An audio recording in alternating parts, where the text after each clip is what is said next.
안녕하세요. 경제적 자유를 꿈꾸는 삼전 장기 투자라는 삼전불패입니다. 삼전불패 가족 여러분, 오늘은 2012년 8월 21일 주말 일요일 아침 하루가 시작되었습니다. 오늘은 좀 특별하게 제가 어제 저녁에 조금 부득이하게 우리 삼전불패 가족분들에게 이 삼성전자 주가 전망 시간에 대한 부분을 좀 올려드리지 못해서 제가 아침부터 부랴부랴 시황과 업황을 분석을 함에 따라 우리 삼전불패 가족분들에게 정보 전달을 해드리고 있습니다. 그래서 오늘 아침부터 우리 삼전불패 가족분들의 아침을 깨우며 내일부터 새롭게 주식시장이 시작되는 만큼 과연 어떠한 주식시장이 펼쳐질 수 있을지, 이에 따른 전망치와 이에 따라서 우리는 투철한 마인드 가치에 따라 시황과 업황을 분석하고, 그에 따라서 제가 항상 말씀을 드리지만 우리는 성공적인 주식 투자에 발돋움함에 따라 꾸준히 주식수를 모아가고 있다라고 말씀을 드릴 수가 있겠습니다. 그래서 이에 따라 전체적인 시황과 업황에 대해서 말씀을 드리기에 앞서 구독과 좋아요 한 번씩 부탁드리겠습니다. 그리고 댓글로 간단한 출첵 또는 간단한 코멘트를 작성해 주신다면 저에게는 정말 큰 힘이 됩니다. 그래서 우리 삼전불패 가족분들과 항상 손을 잡고 꾸준히 장기 투자 이어간다라고 보시면 좋을 것 같습니다. 저는 항상 어려운 주식시장이 찾아온다고 한들 또는 긍정적인 장세에 따라 증시가 실제로 폭등장을 불러일으킨다고 한들 크게 개의치 않고 지금 현 시점에서 제가 방송에서 누누이 말씀을 드렸지만 주식수를 모아가는 시점입니다. 그렇기 때문에 주가의 하락은 줍줍의 기회이며 이 기회를 다져 나아간다면 저는 충분히 우리 삼전불패 가족분들과 정말 성공적인 주식 투자를 만들어갈 수 있다라고 말씀을 드릴 수가 있겠습니다. 그렇기 때문에 심적인 부담감이 작용을 함에 따라 증시의 어려움을 만들 수는 있지만 우리 삼전불패 가족분들과 저와 함께 힘을 모아 손을 잡고 나아간다면 그 어떠한 어려운 주식시장이 찾아온다고 한들 우리는 성공적인 주식 투자를 거둘 수 있기 때문에 너무 크게 지금 시장이 좀 답답하게 흘러간다고 한들 조금 더 시야를 넓게 살펴보시면서 우리 삼전불패 가족분들 꾸준히 장기 투자 이어가셨으면 좋겠습니다. 그래서 이렇게 전체적인 시황과 업황에 따라 과연 내일은 어떠한 주식시장이 펼쳐질지 좀 간단하게 살펴보도록 하겠는데요. 일단은 전망치는 전망치일 뿐 그냥 참고 정도로만 받아주시면 좋을 것 같습니다. 그래서 우리 삼전불패 가족분들 지금 화면을 보시다시피 뉴욕의 3대 지수를 좀 확인을 하실 수가 있겠습니다. 예를 들면 다우산업, 이에 따라 나스닥 종합, 그리고 추가적으로 S&P 종목은 대체적으로 이제 증시 현황에 따라 조금은 아쉽게도 좀 하락세로 이어지는 그러한 모습을 띄우고 있습니다. 제가 이렇게 뉴욕의 뉴욕의 3대 지수를 보여드리는 이유는 아무래도 이제 월요일부터 주식시장을 하는 데 있어서 우리나라 코스피 시장과 이에 따라 아시아 장세까지 적지 않은 영향을 끼치기에 그래서 이 부분 한번 좀 참고를 해보도록 하겠는데요. 항상 그래서 이렇게 이제 뉴욕의 3대 지수가 하락을 한 이유는 미국의 연방 준비 제도인 바로 FED 연준과 잇따라 시장 예상과는 달리 높은 수준의 금리 인상을 이어갈 수 있다라는 관측이 제기가 됨에 따라 투자 심리가 위축됐다라고 보시면 좋을 것 같습니다. 그렇기 때문에 연준이 강도 높은 금리 인상에 대한 정책을 유지할 것이라는 시각이 증시 하락의 전환의 원인으로 작용을 했다라고 볼 수가 있겠고, 이에 따라서 결국 미국의, 그러니까 이제 7월 달이죠. 제가 이제 방송에서도 몇 번 말씀을 드렸는데요. 요 7월달 소비자 물가 지수인 바로 CPI가 되겠습니다.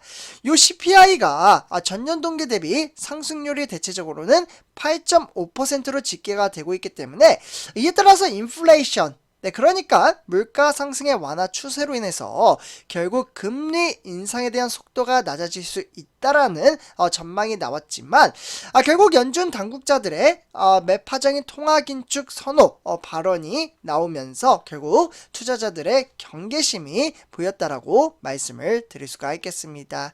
그래서 이에 따라서 우리나라 코스피 시장은 어떻게 흘러갈지 좀 간단하게 살펴보도록 하겠는데요. 일단 선조표 여러분들 다음 주부터 여기 1번부터 보시면 좋을 것 같아요. 그래서 이제 다음 주부터 코스피 같은 경우에는 박스권으로 좀 이제 움직일 것으로 보여지고 있기 때문에 실적주에 주목을 할 필요가 있다라고 보시면 좋을 것 같습니다. 그래서 여기 1번을 보시면 일단 다음 주는 근원 개인 소비자 지출에 따라 이제 PCE라고 불리는데 이 지표와 이에 따라 시장의 신뢰를 확인할 수 있는 잭슨 홀 미팅인 어떻게 보면 25일부터 27일 그러니까 요번 주입니다. 8월 25일부터 27일은 그래서 요 기점으로 봤을 때 증시의 변동성이 확대될 것으로 예상이 되고 있습니다.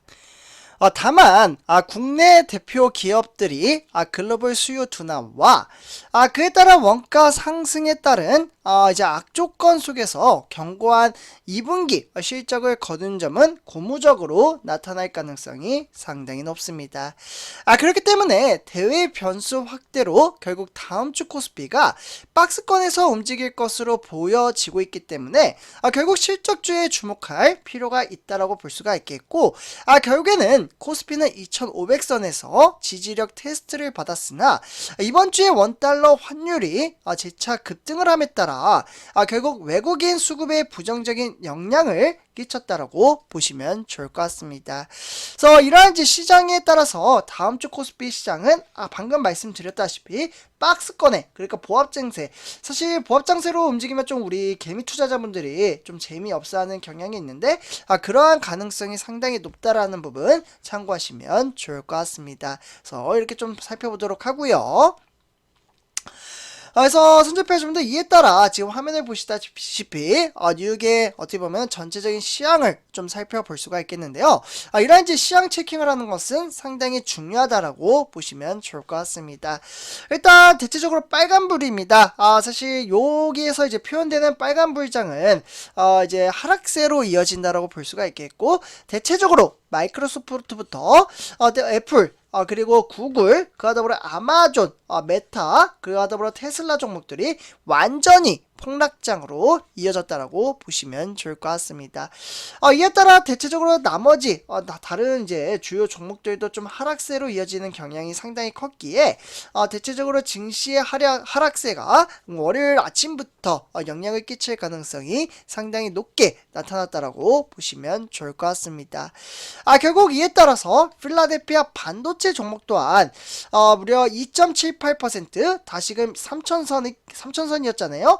요점이 다시금 깨지면서 2953에 마감을 지었다라고 볼 수가 있겠고 이에 따라서 일봉 또한 증시는 차트의 변화에 따라 등하락의 편차를 나타나고 있다라고 보시면 좋을 것 같습니다.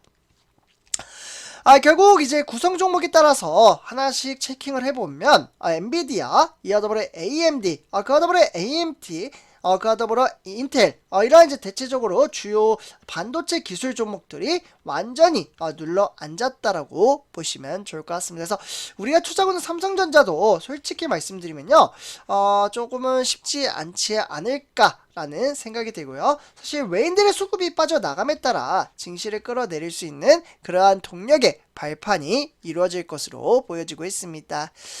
결국 이러한 시장 속에서도 우리는 꾸준히 장기 투자를 이어가고 있으며 현재 9월달 이제 어떻게 보면 지금 8월달이죠. 죄송합니다. 잠깐 착각을 했네요. 선제표 여러분들 일단은 이제 8월달에 따른 2012년 2분기에 해당하는 배당금이 모두 지급이 되었으며 이에 따라 이제 9월달은 여기 있습니다. 그러니까 삼성전자를 이제 다음 달까지 보유를 한다면 이에 따라 3분기에 해당하는 배당금을 새롭게 지급받는다라고 볼 수가 있겠고 우리는 11월달에 하여금 다시금 특별 배당금은 아니지만 그래도 특별 보너스를 지급 지급받을 수 있다라고 보시면 좋을 것 같습니다.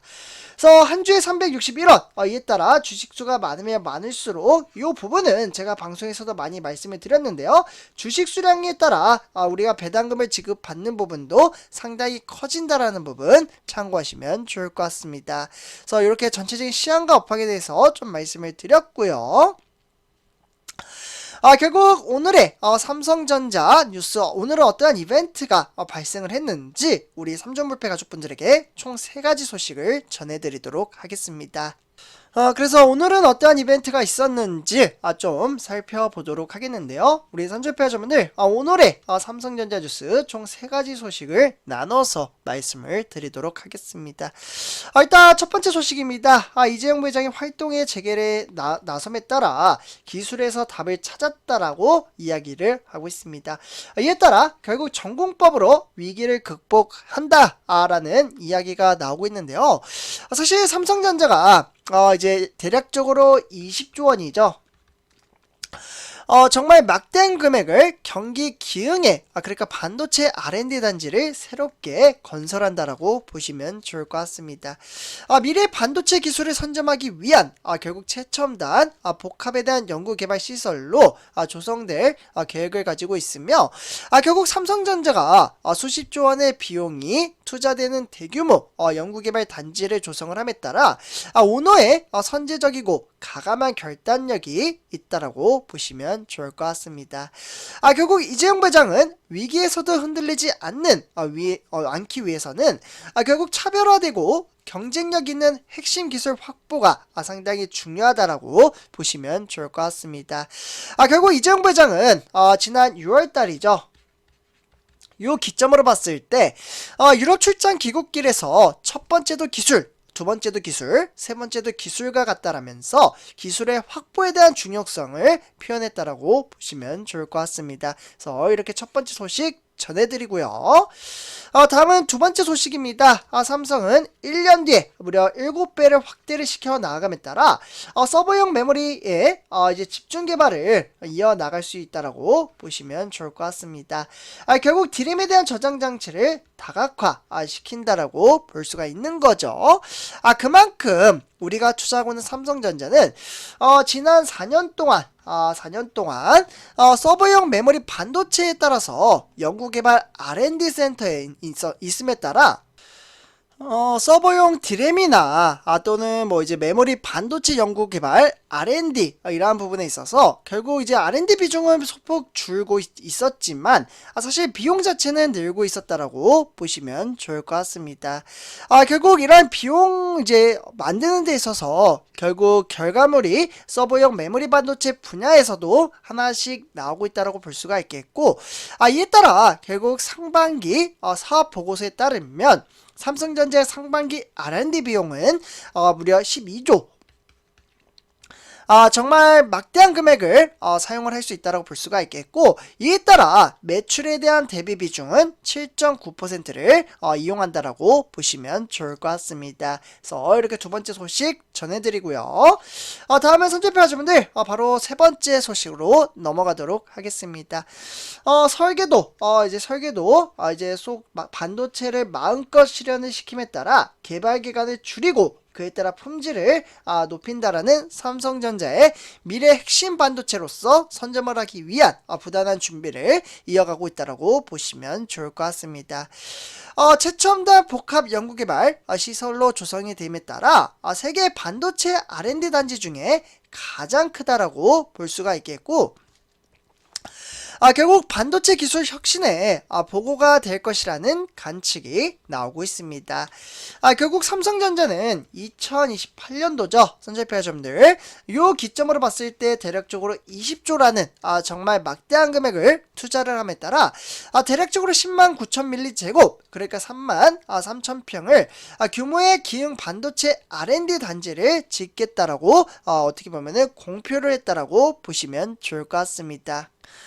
그래서 이렇게 우리가 투자 거는 삼성전자는 앞으로 미래 전망치에 따라 정말 너무나도 밝은 미래를 밝힐 수 있다라고 볼 수가 있겠고, 우리는 이러한 미래 전망치를 바라보고 꾸준히 장기 투자 이어가며 주식수 모아가고 있다라고 말씀을 드릴 수가 있겠습니다.